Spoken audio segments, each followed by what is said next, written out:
Thank you, Ruth. I have a friend in the European Parliament, a Polish MEP, who was supposed to have been on the flight that crashed outside Smolensk, killing the President of the Republic and the entire leadership of Poland.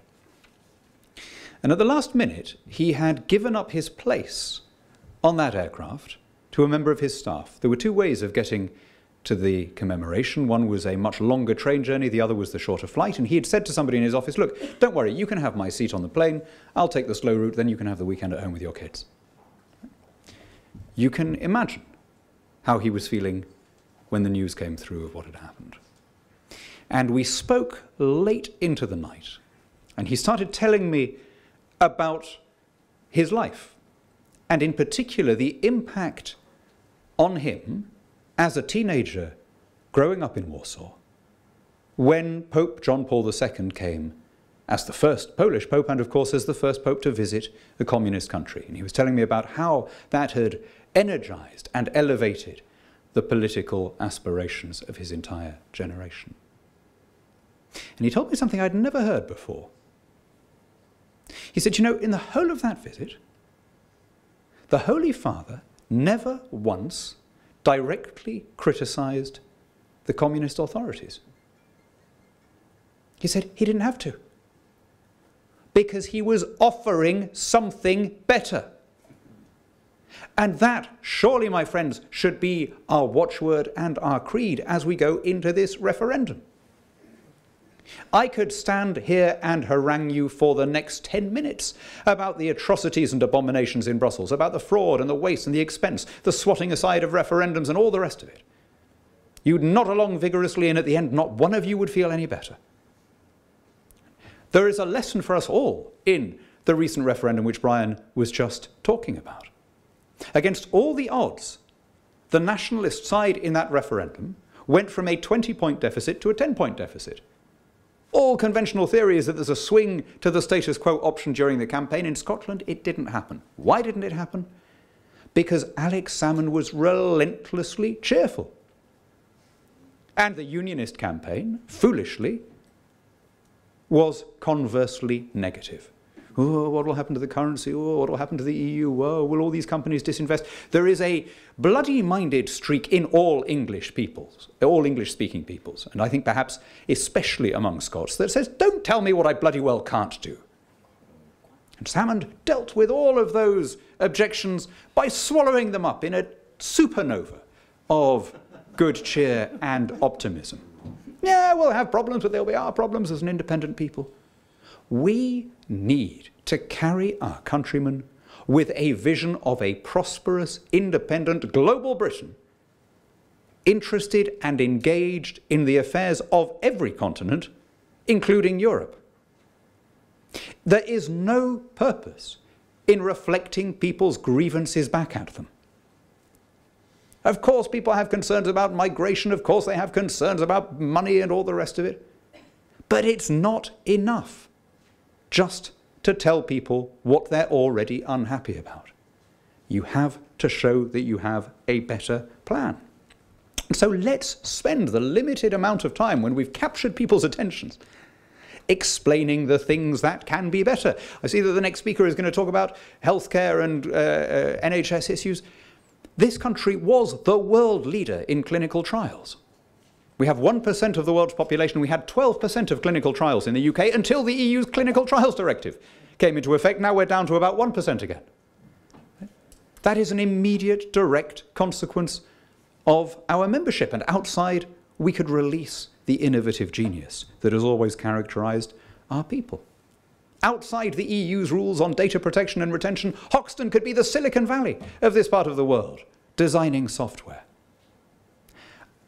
If we didn't have ludicrous EU rules on protectionism, we could be importing those very cheap Chinese solar panels, so much so that they would be integrated into our vehicles and our buildings to the extent that we'd barely notice them. And as energy became cheaper, that would give a competitive lift to the entire economy. Our older industries would benefit too.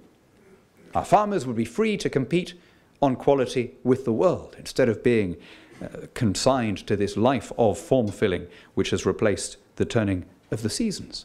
Our fish stocks would again be the great renewable resource that they once were. And this city would be able to triumph without the threat of malevolent regulations like the AIFMD, MiFID II, the bonus caps, the short-selling ban, and all the rest of the array of Brussels regulations that are aimed expressly at trying to contain what they regard as a kind of freebooting capitalist model that lives off the sweat of the workers. Not that London would be the only city that recovered.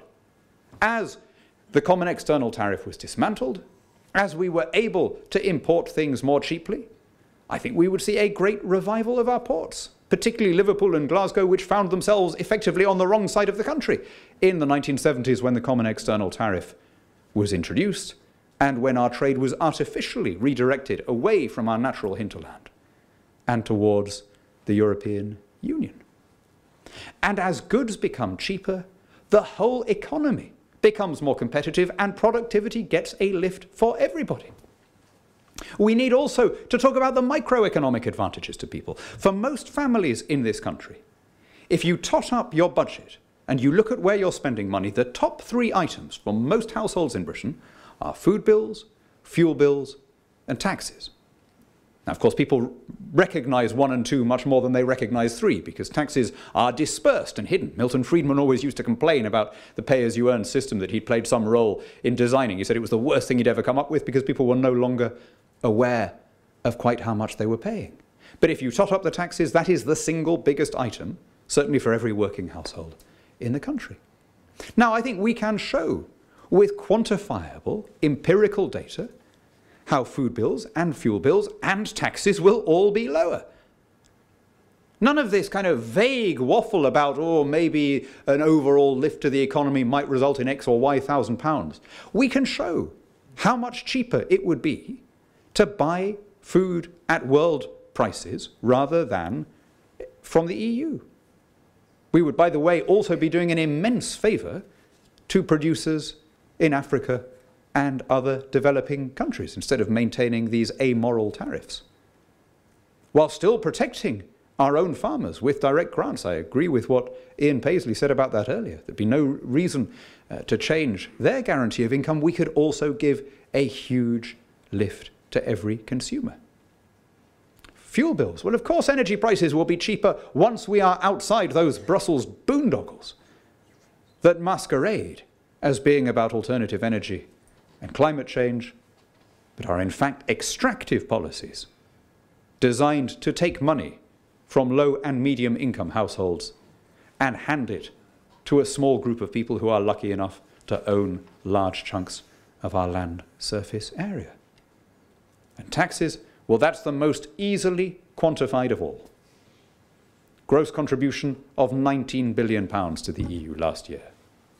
£350 million a week. To put that in context, if we withheld that contribution, we could give the entire country a 2/3 cut in their council tax.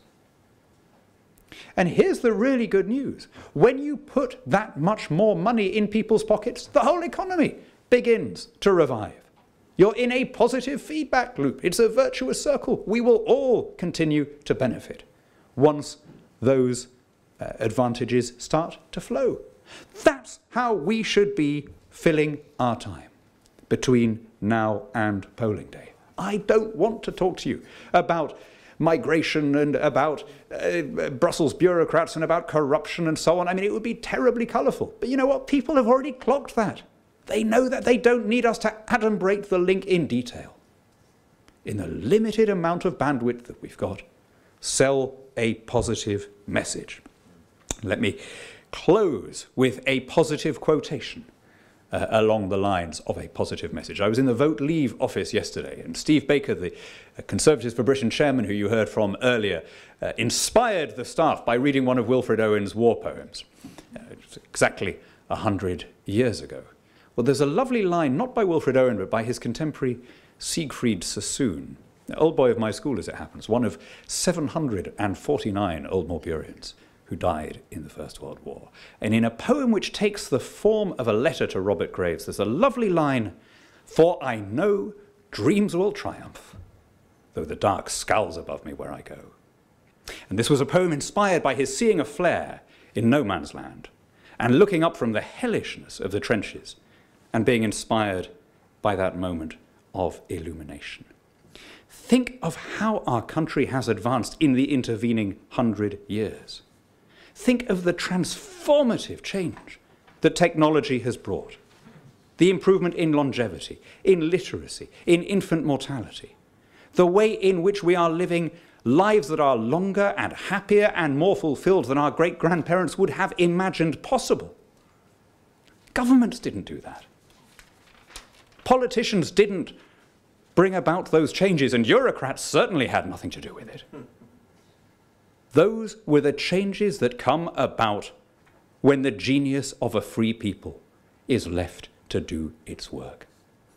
And our work now, in advance of this referendum, is again to unleash that potential, to move the rocks to one side and let the grass grow. For I know dreams will triumph.